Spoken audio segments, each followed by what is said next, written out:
चलिए फिर से हम लोग नेक्स्ट लेक्चर का रिवीजन करते हैं। फटाक से हम लोग पीडीएफ खोल लेते हैं, मेमोरी कार्ड में जाएंगे और उसके बाद नाइट शिफ्ट वाले में जनरल स्टडीज़ में क्या बोलते हैं कि हम लोग हिस्ट्री रिवीजन कर रहे थे, मॉडर्न हिस्ट्री रिवीजन कर रहे थे और यूरोपियन का भारत में आगमन हो चुका है। क्षेत्रीय शक्ति में 4 लेक्चर सर लिए थे, जिसमें से 3 का हम लोग रिवीजन कर चुके हैं।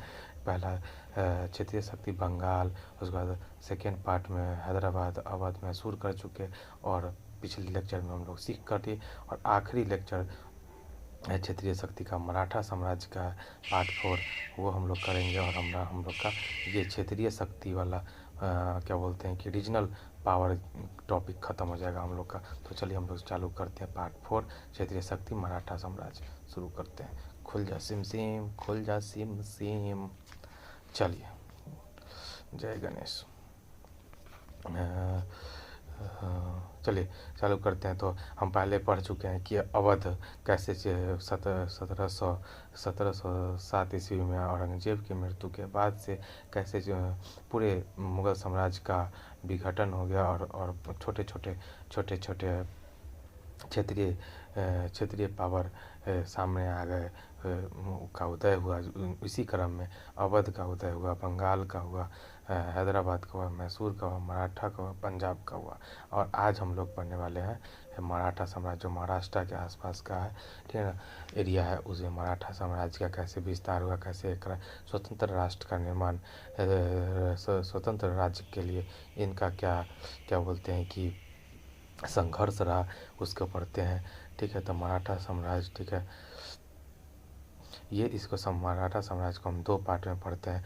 इसको थोड़ा कुछ पार्ट को मध्य काल में पढ़ते हैं, कुछ पार्ट को आधुनिक काल में पढ़ते हैं, क्योंकि मराठा काल का 1674 से लेकर 1713 का जो टेन्योर रहा है, 1674 से लेकर 1713, 1674 से 1713, ठीक है ना, का जो टेन्योर रहा है, ठीक है ना, उसमें क्या हुआ है कि राज्याभिषेक, ठीक है ना, राज्याभिषेक हुआ, पेशवा का शुरुआत हुआ, ठीक है ना। तो छत्रपति शिवाजी महाराज थे, कौन थे? छत्रपति शिवाजी। 1674 से लेकर 1713 के बीच में छत्रपति शिवाजी महाराज थे, जिनका राज्याभिषेक कब हुआ? 1674 में। और क्या बोलते हैं कि और पेशवा की शुरुआत कब? 1713, ठीक है ना। और आधुनिक काल में क्या बोलते हैं कि पेशवा का युग आया, कब से कब तक? तो 1713 से 1818 के तक, 1713 से 1818 के बीच में पेशवा का युग आया, ठीक है। और आगे बढ़ते हैं कि क्या हुआ कि ताप्ती नदी, ठीक है, ताप्ती नदी नर्मदा और ताप्ती, जानते हैं कि हम लोग कि 2 ऐसी नदी है जो कि विपरीत दिशा में बहती है। ताप्ती नदी से शुरू करके, ठीक है ना, ताप्ती नदी से शुरू करके और गोवा तक के बीच के तट को कोंकण तट बोला जाता है। कौन सा तट बोला जाता है? कोंकण तट। माने ताप्ती नदी जहाँ का जहाँ अंत होती है, ठीक है ना, मतलब बंगाल से यहाँ पे अरब की खाड़ी में मिलती है, वहाँ से लेके गोवा तक के बीच के पश्चिमी तट को हम लोग कोंकण तट बोलते हैं, जिस पर मराठा साम्राज्य था, ठीक है, मराठा साम्राज्य। और उसके बगल में बीजापुर था, उसके बाद गोलकुंडा था। माने कि मराठा, बीजापुर, गोलकुंडा, ये 3 आसपास के ये थे, क्षेत्रीय पावर था, ठीक है। तो पश्चिमी घाट समझ के में आ गया। उसके बाद बात करते हैं कि दिल्ली में तो हम लोग बोलते थे मोहम्मद रंगीला था, ठीक है ना। वहाँ पे इधर गोवा, महाराष्ट्र और नहीं, महाराष्ट्र एक तरफ, बीजापुर और क्या बोलते हैं गोलकुंडा। महाराष्ट्र बीजापुर एंड गोलकुंडा, ठीक है ना। तो यहाँ पे क्या हो गया, तो हमारा त्रिपक्षीय संघर्ष होने लगा। त्रिपक्षीय संघर्ष होने लगा किसके बीच में? एक तरफ मराठा, एक तरफ बीजापुर गोलकुंडा और सेंटर में मुग़ल। तो एक तरफ से मुग़ल से लड़ना पड़ा, एक तरफ से मराठा था और एक तरफ से बीजापुर गोलकुंडा, मराठा और मुग़ल, इन 3 के बीच में क्या हुआ कि संघर्ष चलता रहा, ठीक है ना। तो मराठा का क्षेत्र के बारे में थोड़ा सा जान लेते हैं कि ये भूमि उपजाऊ नहीं है, क्या कि महाराष्ट्र आपको पता ही है कि पठारी एरिया में है, ठीक है ना, दक्कन का पठार वाला एरिया में है, ठीक है ना। इसलिए भूमि उपजाऊ नहीं है, ऊबड़ खाबड़ भूमि है, ठीक है ना, इसलिए लैंड रिवेन्यू उतना खास नहीं आता है, ठीक है ना। मराठा में माने महाराष्ट्र में क्या हुआ कि भूमि उतना उपजाऊ नहीं है, ऊबड़ खाबड़ भूमि है, ठीक है। इसलिए क्या है कि लैंड रिवेन्यू उतना अच्छा नहीं आता है, ठीक है ना। सैन्य सेवा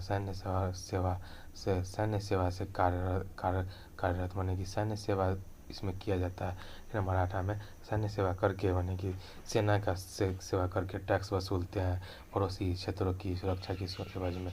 माने कि मराठा का देखिए खेत तक कुछ काम का था नहीं, क्या कि वहाँ पे प्लेट्यू था, माने कि पठारी एरिया था। तो ये लोग क्या दिमाग कि अगल बगल का एरिया जैसे कि बीजापुर, गोलकुंडा, ये सब जो आसपास का एरिया है उसका सुरक्षा प्रदान करके उससे टैक्स करके राजस्व को इकट्ठा करता था। उसी क्रम में क्या हुआ कि छत्रपति शिवाजी महाराज जो कि 16 था उन्हें 26 होता, लेकिन एक और जोड़ दो 16 का उन्हें 10 और जोड़ता था 26, लेकिन 16 एक और जोड़ दो तो 1627, ठीक है ना। तो छत्रपति शिवाजी महाराज का जन्म 1627 ईस्वी में हुआ। कहाँ पे हुआ, ठीक है ना। लेकिन महाराष्ट्र सरकार इसको नहीं, महाराष्ट्र सरकार 29 फरवरी 1630 को मानती है। महाराष्ट्र सरकार 19 फरवरी 1630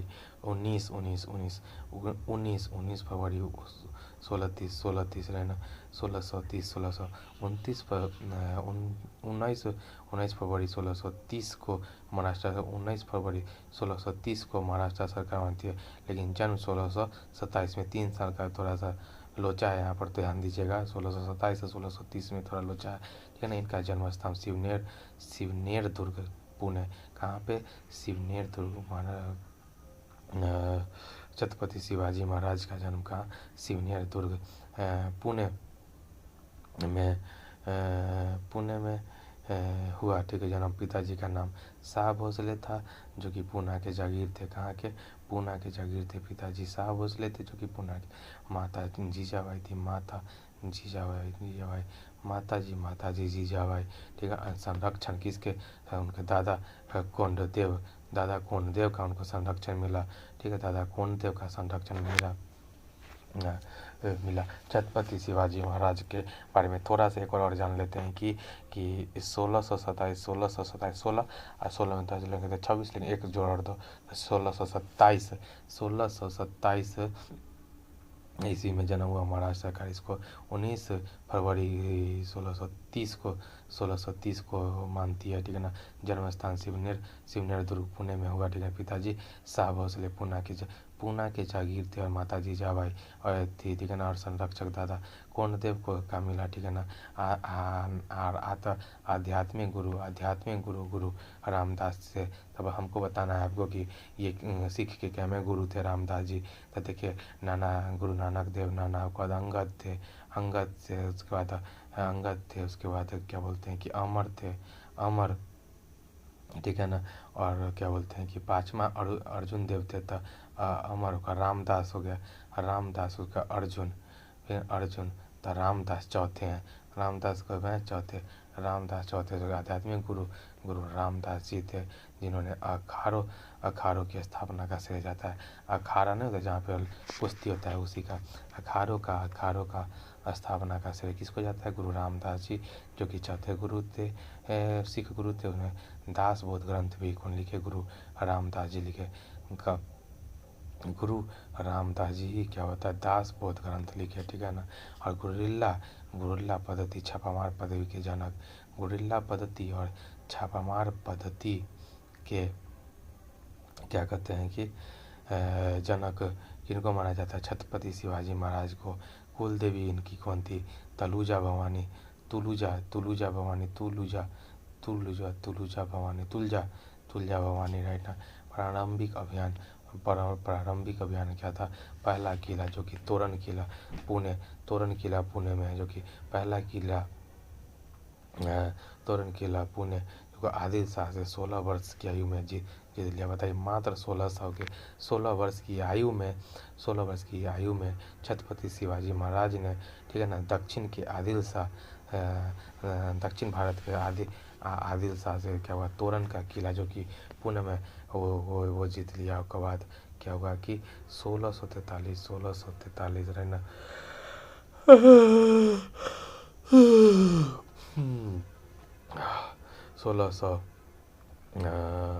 1643 में सिंहगढ़ का किला है ना, सिंहगढ़ का जिला जीत लिया। 1643 में सिंहगढ़ का जिला जीत लिया। 1643 में सिंहगढ़ का जिला, 1643 मैंने 1 6 तो 7 हो गया, तो दोनों जोड़ दो, 6 1 7 हो गया, 4 3 7 हो गया, तो 7 वाला खेला यहाँ पर ना। सिंहगढ़ जिला जीता, जो कि बीजापुर से सिंहगढ़ की जीता। और वहाँ तोरन का जिला पूना का आदिल शाह से जीता 16 वर्ष की आयु में, ठीक है ना। और जो 7 है मैंने 1 6 4 3, ठीक है ना, वो पुरंदर किला जीता। उसका पुरंदर किला जीता। उसके बाद जावली किला 1665 56 में, है ना, जावली किला 1656 में जीता, ठीक है ना। सिंहजीत की जिला तानाजी वीरगति को हो गया, ठीक है ना। सिंहगढ़ का किला जीतने के समय तानाजी वीरगति को प्राप्त हुए। गढ़ तो जीत लिया लेकिन शेर चला गया, माने कि 1643 में सिंहगढ़ किला जीतने के क्रम में तानाजी वीरगति को प्राप्त हो गया। और लोगों ने कहा गढ़ तो जीत लिया लेकिन शेर चला गया, रहे ना। अब बता दें दिल्ली में क्या औरंगजेब था, तो दक्षिण में विस्तार, ठीक है, दक्षिण में विस्तार। और शिवाजी महाराज से संधि हुआ, शिवाजी महाराज से संधि, रहना। औरंगजेब ने संहिता खां को भेजा, रहना। औरंगजेब ने, ठीक है ना, औरंगजेब ने शिवाजी महाराज से समझौता के लिए तो शाइस्ता खां को भेजा लिया, सफल रहा। कछवार वंश के आमेर के शासक जय सिंह को भेजा। कछवाह वंश के आमेर के शासक जय सिंह को भेजा 1665 इसमें पुरंदर की संधि हुई 1665 में पुरंदर की संधि हुई।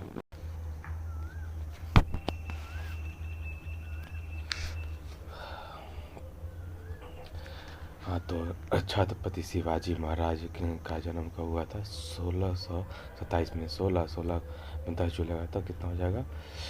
26, लेकिन एक प्लस और करो 27। 1627 ईस्वी में छत्रपति शिवाजी महाराज का जन्म हुआ। महाराष्ट्र सरकार लेकिन ये कब मानती है? 19 फरवरी 1630 को, 19 फरवरी 1630 को महाराष्ट्र सरकार मानती है। 19 फरवरी 1630 को मानती है, ठीक है। जन्म स्थान कहाँ है? शिवनेर दुर्ग पुणे में 1627 ईस्वी में 1627 ईस्वी में 1627 ईस्वी में शिवनेर दुर्ग पुणे में महाराष्ट्र सरकार जब 19 फरवरी 1630 ईस्वी को मानती है, ठीक है। पिताजी का नाम शाह भोसले था, जो कि पूना के जागीर थे। पिताजी शाह भोसले, माताजी जीजाबाई बाई, माताजी जीजाबाई थी। और संरक्षक दादा कोंडदेव थे, ठीक है। संरक्षक दादा कोंडदेव थे। आध्यात्मिक गुरु रामदास जी, जो कि चौथे गुरु थे। अखाड़ों का स्थापना का श्रेय गुरु रामदास जी को ही जाता है। अखाड़ों का स्थापना का श्रेय गुरु रामदास जी को ही जाता है। और दासबोध ग्रंथ की रचना गुरु रामदास जी ने ही किया, ठीक है ना। गुरिल्ला युद्ध और छापामार युद्ध के जनक किसको कहा जाता है? गुरिल्ला युद्ध और छापामार युद्ध के छापामार पद्धति मैंने छुप कर वार करने की जो नीति है, उसके जनक छत्रपति शिवाजी महाराज ही हैं। इनकी कुल देवी का नाम तुलजा भवानी है। मैंने छत्रपति शिवाजी महाराज के कुल देवी के का नाम तुलजा भवानी है, ठीक है। प्रारंभिक अभियान में फर्स्ट किला जो उन्होंने जीता वो तोरण का किला पुणे, फर्स्ट किला जो था वो तोरण का किला था पुणे का, जो आदिल शाह से 16 वर्ष की आयु में जीत ली, ठीक है ना। फर्स्ट किला तोरण का किला पुणे का था, जो कि आदिल शाह से 16 वर्ष की आयु में जीत लिया। उसके बाद 1643 में सिंहगढ़ का किला जीता। सिंहगढ़ का किला जीता, किससे जीता? बीजापुर से। सिंहगढ़ का किला बीजापुर से जीता, जो तानाजी, और इसी चक्कर में तानाजी वीर गति को प्राप्त हो गए, ठीक है। और इसे तो कहा जाता है कि गढ़ तो जीत लिया लेकिन शेर चला गया, ठीक है। तानाजी के बारे में बोला जाता है, जब वो वीर गति को प्राप्त हो गए 1643 में सिंहगढ़ किला जीतने के चक्कर में, ठीक है, बीजापुर से, तो कहा जाता है कि गढ़ तो जीत लिया लेकिन शेर चला गया। बताइए 1643 में पुरंदर किला का विजेता हुआ 1643 में, ठीक है। और 1643 में ही जावली किला पर 1656 में। तो यहाँ से क्या समझ में आया कि 1643 में सिंहगढ़ का किला जीता और तानाजी की मृत्यु हो गई, ठीक है। उसके बाद पुरंदर का किला का विजेता हुआ, फिर जावली किला 1656 ईस्वी में, ठीक है। और इस स्लाइड में सर कहना चाह रहे हैं कि दिल्ली में औरंगजेब क्या बोलते हैं कि औरंगजेब था, तो दक्षिण का विस्तार हुआ, ठीक है। और शिवाजी महाराज से संधि हुआ, ठीक है ना। तो पहला औरंगजेब ने शाहिस्ता खान को भेजा असफला, माने कि औरंगजेब शिवाजी महाराज से क्या बोलते हैं कि संधि करने के लिए लोग भेजते थे, अपने लोग को भेजते थे, लेकिन शिवाजी महाराज उसको इग्नोर करते थे। जैसे पहले नंबर पे औरंगजेब ने शाइस्ता खां को भेजा, लेकिन वो असफल रहा। फिर दूसरा कछवाह वंश के आमेर के शासक जय सिंह को भेजा। मैंने जब औरंगजेब ने शाइस्ता खां को भेजा तो वो बातचीत ही नहीं हो पाया, वो असफल रहा। तो दूसरी बार कछवाह वंश के आमेर के शासक जय सिंह को भेजा, ठीक है। तो अब जाके 1665 ईस्वी में पुरंदर की संधि हुई। कब? 1665 ईस्वी में पुरंदर की संधि हुई। इस संधि का की पॉइंट क्या था सो समझिए, मानी जो पुरंदर का संधि 1665 ईस्वी में हुआ है, ध्यान रखिएगा, बहुत इंपॉर्टेंट है। पुरंदर का संधि कब हुआ था? तो 1665 ईस्वी में हुआ था, ठीक है।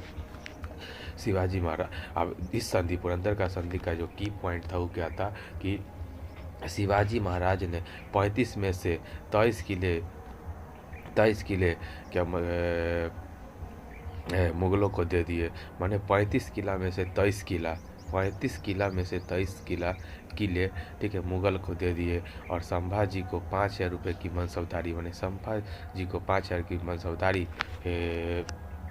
समझ में आया ना, कि शिवाजी महाराज ने 35 में से 23 किले मुगलों को दे दिया और संभाजी को 5,000 रुपये की मनसबदारी देना पड़ा, ठीक है ना। और मुगलों के बीजापुर के खिलाफ संघर्ष में नेतृत्व छत्रपति शिवाजी करेंगे। माने मुगल के तरफ से बीजापुर को जीतने या उसके खिलाफ कुछ करना है तो उसका नेतृत्व कौन करेगा? छत्रपति शिवाजी करेंगे, ठीक है ना। औरंगजेब ने विरोध के कारण शिवाजी महाराज को आगरा के किला में नज़रबंद कर दिया।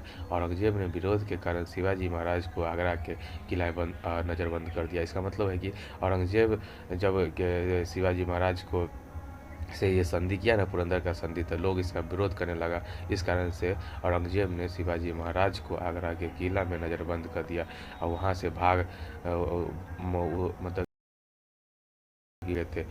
गए, ठीक है ना। 1664 ईस्वी में 1665 में पुरंदर का संधि हुआ अब फिर यहाँ 1664 10 कितना हो जाता है? 1665 में हुआ, 1665 मोटा मोटी 10 साल बाद में क्या हुआ? 1674 में छत्रपति शिवाजी महाराज का राज्याभिषेक हुआ, ठीक है। 65 ईस्वी में 1665 ईस्वी में क्या हुआ, छत्रपति शिवाजी महाराज का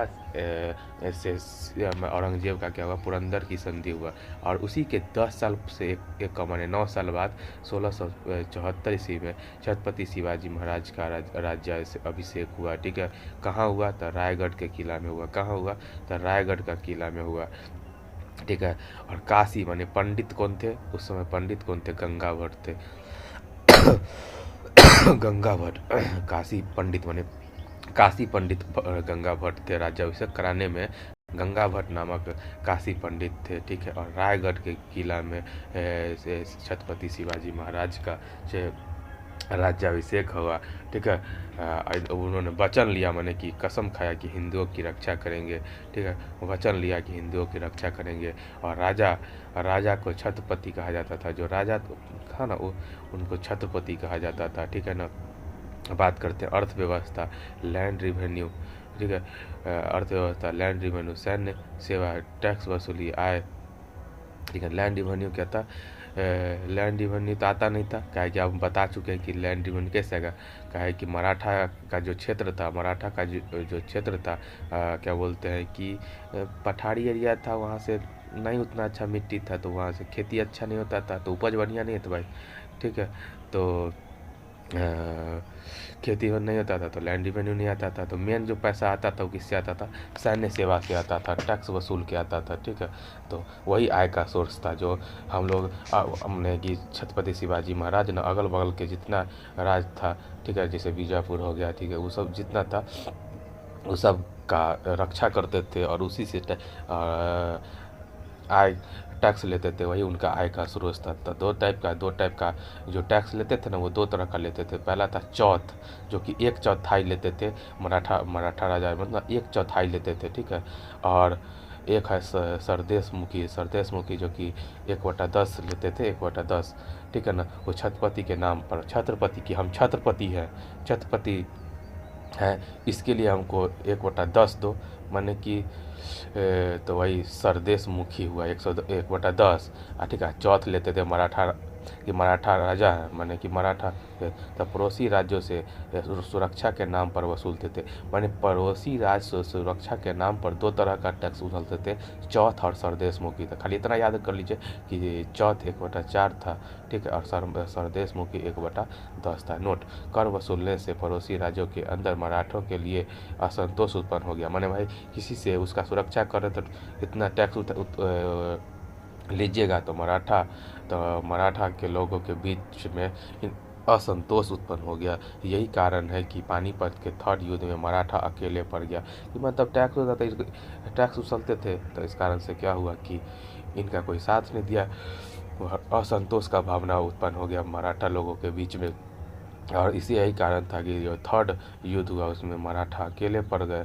ठीक है, तो प्रशासन का बात करते थोड़ा, उनका प्रशासन का क्या व्यवस्था था कि इन्हीं के दरबार में अष्टप्रधान रहते थे। ठीक है ना, माने मराठा छत्रपति शिवाजी महाराज के दरबार में ही अष्टप्रधान रहते थे। ठीक है, अष्टप्रधान रहते थे। ठीक है, जिसमें पेशवा होता था, जो पेशवा सबसे बड़ा पोस्ट होता था, सबसे प्रमुख पोस्ट होता था, जो पीएम को पेशवा कहा जाता था, पीएम को पेशवा कहा जाता था। दूसरा नंबर का होता था सुमंत, मैंने दबीर, सुमंत बोलिए या दबीर बोलिए, वो विदेश मंत्री होता था। सुमंत कौन था? सुमंत या दबीर था विदेश मंत्री। सुमंत या दबीर विदेश मंत्री का न्यायाधीश होता था। ठीक है, तीसरा न्यायाधीश हो गया। फिर अमात्य या मजूमदार, ये कौन था? अमात्य या मजूमदार,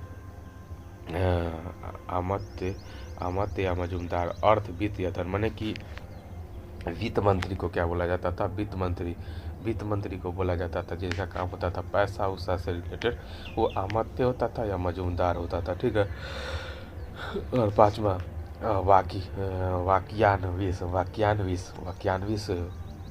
वाक्यान्विस कौन था? गुप्त विभाग या सुरक्षा विभाग।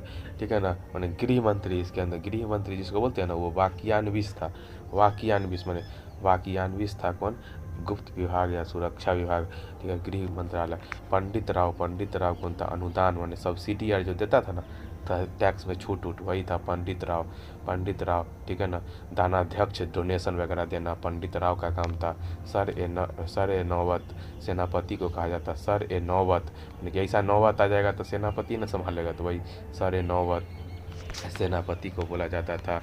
और चिटनिस किसको बोला जाता था कि राजकीय पत्र व्यवहार डिपार्टमेंट किसका था, चिटनिस का था। तो एक और पूरा देख लेते हैं। पेशवा पीएम को बोला जाता था, जो कि सबसे बड़ा पोस्ट था। सुमंत या दबीर विदेश मंत्री को बोला जाता था। न्यायाधीश को होता था तीसरा। चौथा अमत या मजुमदार था, जो कि फाइनेंस मिनिस्टर था। वाकियानविस था, जो कि गुप्तचर विभाग था। सुरक्षा विभाग था, मानी गृह मंत्री ठीक था, ठीक है ना। पंडित राव था, अनुदान या दानाध्यक्ष डोनेशन देता था। सर ए नौबत जो कि सेनापति ठीक है था। सर ए नौबत एंड चिटनिस था, राजकीय पत्र विभाग इसके अंदर में था, ठीक है। आगे बात करते हैं शिवाजी महाराज, ठीक है। शिवाजी महाराज का बात करते हैं 1674 से 1680, ठीक है ना। शिवाजी महाराज 1674 से 1680 के बीच में, ठीक है। औरंगजेब का मृत्यु तो हम लोग सब जानते हैं कि 1707 ईस्वी में हो गया था, ठीक है। 1707 ईस्वी में औरंगजेब की मृत्यु हो गई थी। और मुखारिज खां के साथ मिलकर हत्या कर दिया गया किसका, संभाजी महाराज का। संभाजी ठीक है। संभाजी का कार्यकाल था 1680 से लेकर 1689, 9 साल था। 1680 से लेकर 1689 तक संभाजी महाराज का काल था, जो कि रायगढ़ उसकी राजधानी था। संभाजी के समय में राजधानी क्या था मराठा साम्राज्य का, रायगढ़ था, ठीक है। और संभाजी महाराज 1680 से लेकर 89 तक माने 9 साल तक अपना शासन किए। और औरंगजेब 1707 में क्या किया, मुखारिज खां के साथ मिलकर संभाजी महाराज की हत्या कर दिया। फिर उनका बेटा शाहजी आया, ठीक है। उनका बेटा साहू जी आया, ठीक है, जो कि मुगल अपने साथ दिल्ली ले गया। माने कि संभाजी की मैंने हत्या करके उनका बेटा शाहजी को अपने साथ ले गया दिल्ली, ठीक है। और फिर उसके बाद क्या हुआ कि राजा राम जी ठीक है ना। उन्हें कि संभाजी के मृत्यु के बाद राजा राम जी क्या बोलते हैं कि गद्दी पर न बैठने वाला शासक बैठने वाला शासक कौन था, राजा राम जी, जो कि संभाजी के मृत्यु के बाद 1689 के बाद 89 या ठीक है से 90 मतलब 1700 तक, ठीक है ना। 1689 से 1700 के बीच में राजा राम जी शासन किए। और फिर उनका सन शिवाजी द्वितीय आया, जो 1700 से लेकर 1707 के बीच में, 1700 से 1707 तक किया इनका सन। और शिवाजी द्वितीय की संरक्षिका उनकी माँ ताराबाई थी, ठीक है। और 1707 में, ठीक है, 1707 में औरंगजेब की मृत्यु हो गया। और बहादुर शाह प्रथम नए मुगल सम्राट बन गए और साहू जी को रिहा कर दिए। तो एक बार थोड़ा देख लेते हैं कि क्या हुआ था कि शिवाजी महाराज का जो 1674 से 1680 के बीच में जो था, ठीक है। उसके बाद क्या हुआ कि 1674 से 1680 शिवाजी महाराज का था। उसके बाद संभाजी महाराज आए और 1680 से लेके 89 तक कमान को संभाले और रायगढ़ को अपना राजधानी बनाया, ठीक है ना। और औरंगजेब क्या किया कि 1707 में मुखारिज खां के साथ मिलकर संभाजी का मृत्यु कर दिया, हत्या मत कर दिया, ठीक है ना। और उनका बेटा साहू जी को मुगल अपने के साथ दिल्ली लेकर चला गया। उसके बाद राजा राम जी, ठीक है ना, राजा राम जी गद्दी पर न बैठने वाले शासक थे, लेकिन उन्होंने संभाला 1689 से लेकर 1689 से 1700 तक, ठीक है ना। राजा राम जी शासन किए और उसके बाद उनका बेटा शिवाजी द्वितीय, जो कि 1700 से लेकर 1707 तक शासन किया। और उनकी शिवाजी द्वितीय का संरक्षिका उनकी माँ ताराबाई थी, ठीक है। और 1707 ईस्वी में औरंगजेब, जैसा कि हम लोग को पता है कि औरंगजेब की मृत्यु हो गई। उसके बाद बहादुर शाह प्रथम ने नए मुगल शासक सम्राट बना, ठीक है ना। और साहू जी को रिहा कर दिया, ठीक है ना। वही साहू जी जो संभाजी का बेटा था, ठीक है, जो जिसकी हत्या के बाद साहू जी को ले गया था मुगल, दिल्ली ले गया था, उसको रिहा करने वाले कौन थे? बहादुर शाह प्रथम थे। ठीक है, याद रखिए। फिर 1707 में साहू जी भर से ताराबाई हुआ। ठीक है, वही ताराबाई, कौन ताराबाई? तो भाई शिवाजी द्वितीय की संरक्षिका, उनकी माँ ताराबाई। तो 1707 में क्या हो गया कि साहू जी जो छूट के जब आए तो साहू जी भर से ताराबाई हो गया। ठीक है ना, माने शिवाजी द्वितीय ना, हाँ, शिवाजी द्वितीय की माँ और साहू जी के बीच में लड़ाई हुआ। ठीक है, उस लड़ाई को खेरा का युद्ध कहा जाता है। क्या खेरा का युद्ध कहा जाता है? और विजयी कौन हुए? साहू जी हुए। इसमें विजयी कौन हुए? साहू जी हुए। ठीक है, और छत्रपति कौन बन गए? साहू जी बन गए। और छत्रपति कौन बन गए? साहू जी बन गए। और 1707 से लेके 1748 के बीच में 1707 से लेकर 1748 के बीच में साहू जी शासन किए, मराठा साम्राज्य बने। ठीक है, उसके बाद पेशवा, इनका जो छत्रपति साहू जी का पेशवा का नाम क्या था? पेशवा का नाम था बालाजी विश्वनाथ। क्या नाम था? बालाजी विश्वनाथ, जो कि 1713 ईस्वी में अपना पेशवा छत्रपति साहू जी बनवाए। किसको? बालाजी विश्वनाथ को बनाए। ठीक है, और यहीं से पेशवा का युग शुरुआत हो गया। बालाजी विश्वनाथ, ठीक है, जो 1713 में जो पहली बार क्या बोलते हैं पेशवा बने, वह किसके बने? छत्रपति साहू जी के बने। ठीक है ना, वही यहीं से पेशवा का युग का शुरुआत हो गया। और 1719 में, ठीक है ना, 1719 में दिल्ली समझौता हुआ। ठीक है ना, 1719 में 17, 18, 19, 17 में 2 जोड़ दो, 1719 में दिल्ली समझौता हुआ। और मैग्ना कार्टा कहा जाता है इसको, जो 1719 में दिल्ली समझौता हुआ। ठीक है ना, 1719 में दिल्ली समझौता हुआ, उसको कहा जाता है मराठों का मैग्ना कार्टा, अधिकार पत्र कहा जाता है। ठीक है ना। अब दिल्ली एग्रीमेंट में क्या क्या हुआ सो थोड़ा देखते हैं कि दिल्ली एग्रीमेंट में क्या हुआ कि मराठे 10 लाख रुपए सालाना एंड 10,000 घुड़सवार मुगलों को देंगे। ठीक है, दिल्ली एग्रीमेंट में ऐसा कहा गया कि मराठा 10 लाख रुपया सालाना, 10 लाख रुपया सालाना प्लस 10,000 घुड़सवार मुगल को देगा। अब ठीक है, और मुगल दक्षिण भारत में चौथ सरदेश मुखी वसूलने का अधिकार मराठों को देंगे। और मुगल दक्षिण भारत में क्या है कि चौथ और सरदेश मुखी वसूलने का अधिकार मराठा को देगा। ठीक है, मैंने दिल्ली एग्रीमेंट में ऐसा कहा गया कि 10 लाख रुपये सालाना, ठीक है, 10 लाख रुपए सालाना प्लस 10,000 घुड़सवार मुगल को देगा मराठा। ठीक है, और मुगल उसके एवज में दक्षिण भारत में चौथ एंड सरदेश मुखी वसूलने का अधिकार मराठा को दे देगा। ठीक है, उसका पेशवा का पद फिर उसके बाद क्या हो गया? वंशानुगत हो गया। ठीक है ना, पेशवा का पद वंशानुगत हो गया। तो आइए देखते हैं कि उनका बेटा, किनका बेटा बताइएगा? किनका बेटा? इनका बेटा बालाजी विश्वनाथ, बालाजी विश्वनाथ का बेटा। ठीक है, बाजीराव प्रथम था, बाजीराव प्रथम। ठीक है, बालाजी विश्वनाथ का बेटा बाजीराव प्रथम था, जो 1720 से लेकर 1740 तक 1740 तक शासन किया। मराठा राज्य को मराठा साम्राज्य में परिवर्तित कर दिया। जो मराठा राज्य था उसको मराठा साम्राज्य में परिवर्तित करने वाला कौन है? बाजीराव प्रथम था, जो कि 1720 से 1740 माने 20 साल 1720 से 1740 तक ये किया। ठीक है, गुरिल्ला युद्ध के सेकेंड शक्तिशाली व्यक्ति बने कि गुरिल्ला युद्ध जो छत्रपति शिवाजी महाराज तो करते ही थे, और सेकेंड सबसे ज़्यादा शक्तिशाली जो बहुत ही निपुण था वो था बाजीराव प्रथम। ठीक है ना, और बुंदेलखंड की नृत्यांगना मस्तानी थी, जो उनका चक्कर चलता था ना, मतलब कुल मिला के कि बुंदेलखंड की नृत्यांगना थी, उनका नाम था मस्तानिया। पद्मावत में तो आप देख ही रहे होंगे, पद्मावत जो थी, दीपिका पादुकोण जो बनी थी, वही मस्तानी बुंदेलखंड की नृत्यांगना थी। ठीक है, और बालाजी बाजीराव उसके बाद कौन आया? मैंने बाजीराव प्रथम के बाद बालाजी बाजीराव आया 1740 से 61 के, ये भी 20 साल के आसपास लगभग किए। 1740 से 60 हो जाता तो 20 साल, लेकिन 1 साल ज़्यादा किए तो 21 साल कर लिए। ठीक है, उसके बाद 1761 में क्या हो गया? पानीपत का थर्ड लड़ाई हुआ 1761 में। ठीक है ना, पानीपत का थर्ड लड़ाई। तो आपको पता होगा कि पहला तो हुआ था 1526 में, उसके बाद उधर हुआ। ठीक है ना, उसके बाद अभी 1761 में।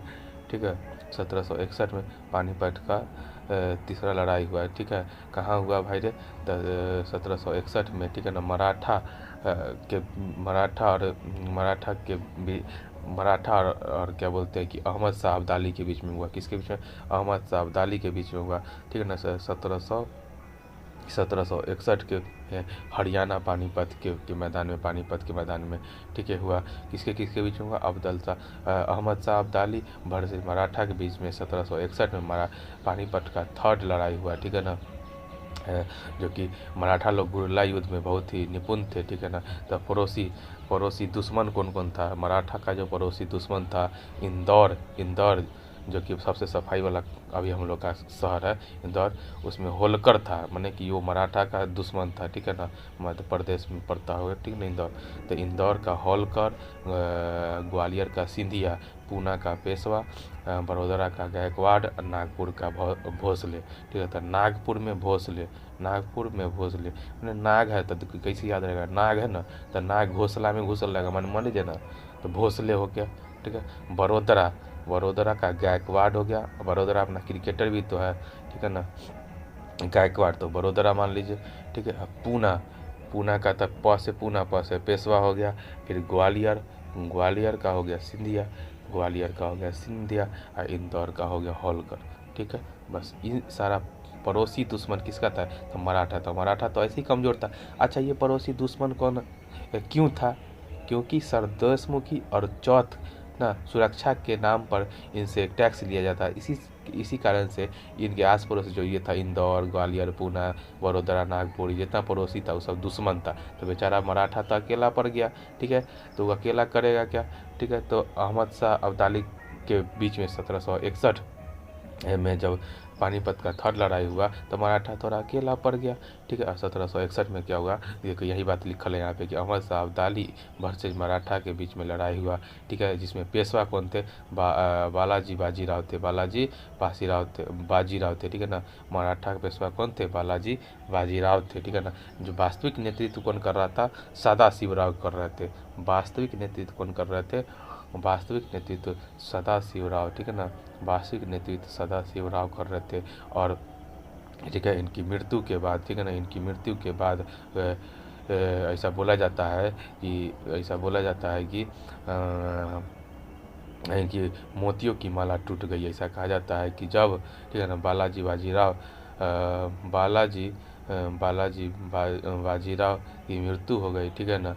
और इस सदाशिवराव की तो मृत्यु के बाद बोला जाता है कि मोतियों की माला टूट गई, ठीक है ना, क्योंकि बालाजी बाजीराव की मृत्यु हो गई थी, ठीक है ना। तो नोट, पानीपत का थर्ड युद्ध ने यह तय नहीं किया कि दिल्ली की गद्दी पे कौन बैठेगा, लेकिन यह तय कर दिया कि दिल्ली की गद्दी पर मराठा नहीं बैठेंगे। माने कि इस तरीके का निर्णय निकला कि मतलब कि बालाजी बाजीराव का तो मृत्यु हो गया, तो कहा गया कि मोतियों की माला टूट गई, ठीक है। तो ऐसा कहा जाता है कि पानीपत का थर्ड लड़ाई ये तो डिसाइड नहीं कर पाया कि दिल्ली के गद्दी पे कौन बैठेगा, लेकिन ये जरूर डिसाइड कर दिया कि दिल्ली के गद्दी पर क्या बोलते हैं, मराठा साम्राज्य तो नहीं बैठेगा, मराठा नहीं बैठ पाएगा, ठीक है। ये हो गया। उसके बाद कौन आया? माधव राय आया, ठीक है। योग्य था माधव राव, ठीक है ना। बालाजी बाजीराव के बाद माधव राय आया, जो कि योग्य था, लेकिन वो बीमारी के कारण मृत्यु हो गई। उसके बाद माधव राय का भाई, ठीक है ना, नारायण राव आया। कौन आया?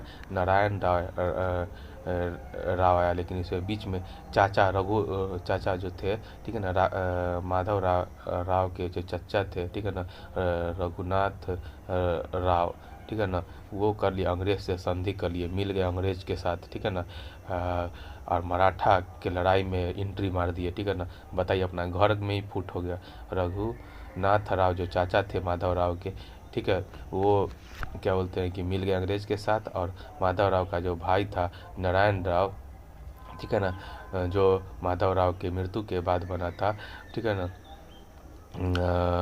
उससे मतलब लड़ने के लिए अंग्रेज से मिल गए, ठीक है ना। उसके बाद बाजीराव द्वितीय आया, ठीक है ना, बाजीराव द्वितीय आया। और उसके बाद क्या हुआ कि आंग्ल मराठा युद्ध हुआ। क्या हुआ? आंग्ल मराठा युद्ध हुआ। बाजीराव द्वितीय जब उनका रघुनाथ राव का जो बेटा था बाजीराव द्वितीय, रघुनाथ राव का जो बेटा था बाजीराव द्वितीय, ठीक है, उसके समय में ही आंग्ल मराठा युद्ध हुआ था। तो देख लेते हैं कितना हुआ था आंग्ल मराठा युद्ध। तो तीन हुआ था, ठीक है ना। पहला हुआ था 1775 से 82 के बीच में, 1775 से 82, 1775 से 82, 7 साल हुआ 1775 से 82 के बीच में। और 1782 में सालवाई का संधि हुआ। कहाँ का? सालवाई का संधि हुआ।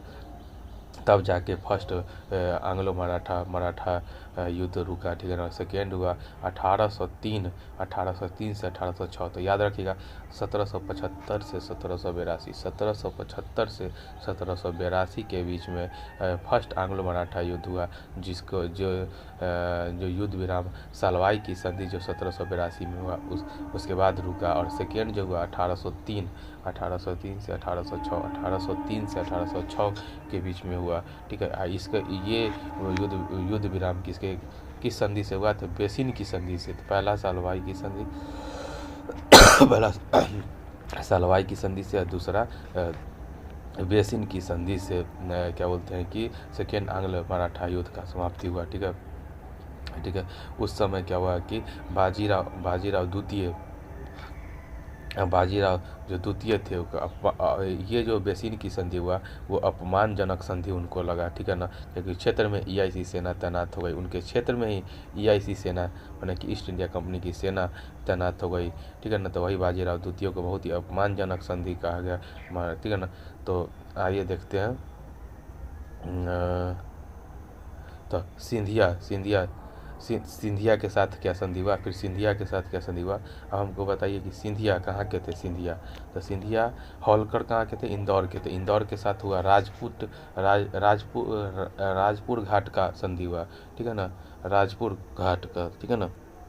राजपुर घाट का हुआ हो सिंधिया होलकर के साथ। फिर सिंधिया के साथ हुआ सूजी अर्जन की संधि। सूजी स से सिंधिया, स से सूजी, ठीक है ना। तो सिंधिया के साथ सूजी अर्जन की संधि हुई, ठीक है ना। और भौसले माने भैंस, तो भैंस और देवगांव, ठीक है ना। तो भैंस कहाँ रहता है? गांव में। तो ना सर ट्रिक याद कराने के लिए लिखा है कि भौसले माने भैंस, भौसले तब देवगांव, तो गांव हो गया, ठीक है ना। देवगांव की संधि हुआ भोसले के साथ, होलकर के साथ। राजपुर घाट की संधि हुई, ठीक है। और सिंधिया के बाद सूजी अर्जन की संधि हुई, ठीक है। तो ये हो गया।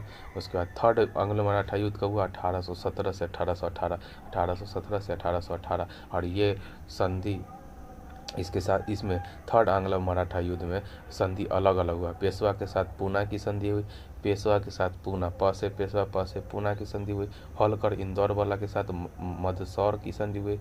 मंदसौर का संधि होलकर के साथ हुआ, होलकर के साथ मंदसौर के साथ संधि हुई।